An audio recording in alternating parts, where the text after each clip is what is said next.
Herman who? I'll make my own decisions. What a stupid thing to say.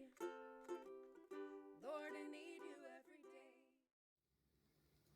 We all have our own interpretation of the Bible.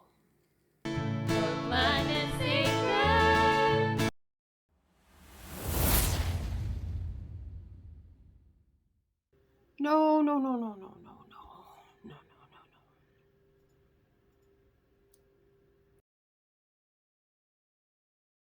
I know it's popular to make up our own interpretation of the Bible based on our experience. That's called eisegesis. Wikipedia says this. Eisegesis is the process of interpreting text in such a way as to introduce one's own presuppositions, agendas, or biases. It's commonly referred to as reading into the text. It's like having a conversation with somebody and deciding what they actually mean about something instead of asking them what they actually mean about something. It's like reading the Chronicles of Narnia and deleting the White Witch because she's mean and we just don't want to talk about the White Witch, and so we're just going to pretend the White Witch doesn't exist. So we'll just read it without any references to her.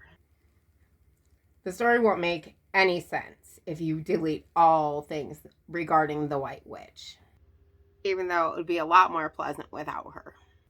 Okay, you remember this from Langlet. Who, what, where, when, why, and how. These are important questions to ask when we are interpreting any sort of text. Okay, who? Who is the original audience? Who can benefit from this knowledge? What is the writer addressing? Is it a question? Is it bad theology? Is it how to do something? What year? Were they being persecuted? Was it during the 40-year wilderness tour? Were they in exile? Were they living in Roman times? Were they under Persian rule?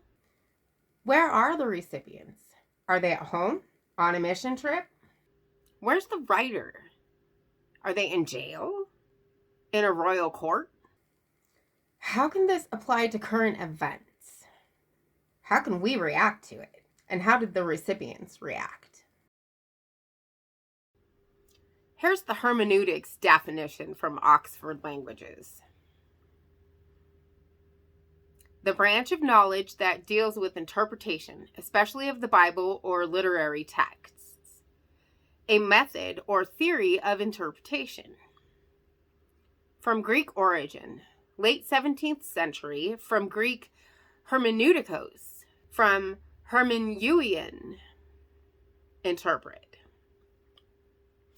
J. Dyer in International Encyclopedia of Education, the 3rd edition, 2010, says this. Hermeneutics refers to the theory and practice of interpretation, where interpretation involves an understanding that can be justified. It describes both a body of historically diverse methodologies for interpreting texts, objects, and concepts, and a theory of understanding. As such, it concerns making the unintelligible both intelligible and communicable. The history of hermeneutics stretches across epochs, methods, and all the disciplines in the humanities, social sciences, and even the natural sciences. Ultimately, hermeneutics is conceived as a theory of communication of information exchange, developed from ancient theories of truth to 20th century theories of ongology and understanding. Now, there are 4 different types of hermeneutics when it comes to interpreting the Bible. First, we have literal interpretation. And that's not the common definition of literal, which actually means not literal. This is just the plain or obvious meaning. Moral interpretation. This reveals the morals and ethics behind it. Like the example of the yeast or false teaching of the Pharisees in Mark 8. And there's the allegorical interpretation. Like the story of the Good Samaritan in Luke 10. And lastly, there's the anagogical interpretation. Those are the messianic prophecies that we read in the Bible.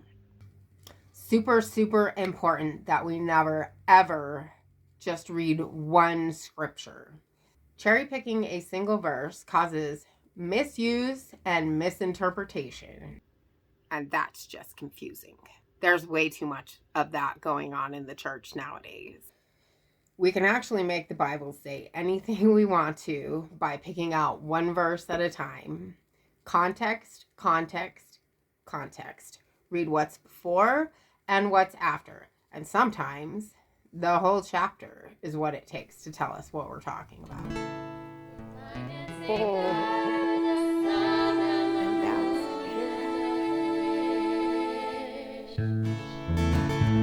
I was out for a stroll when I walked by a pond.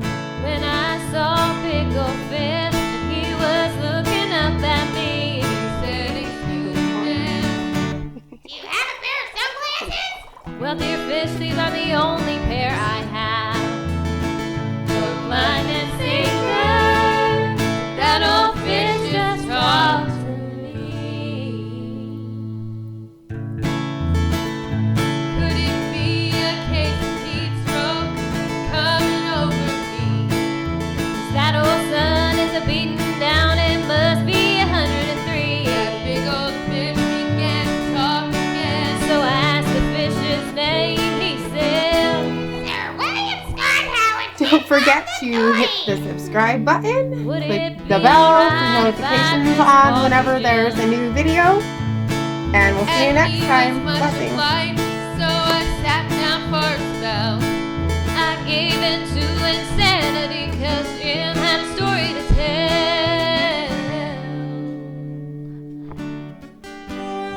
One enchanted night, and the moon caught Jim on his right. Stardust and free. All he ever wanted to do was sing.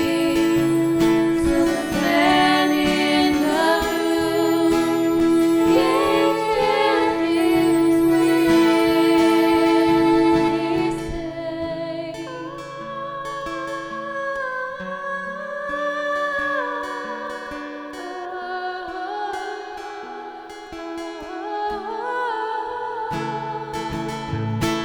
Well, Jim's angelic voice caught me by surprise.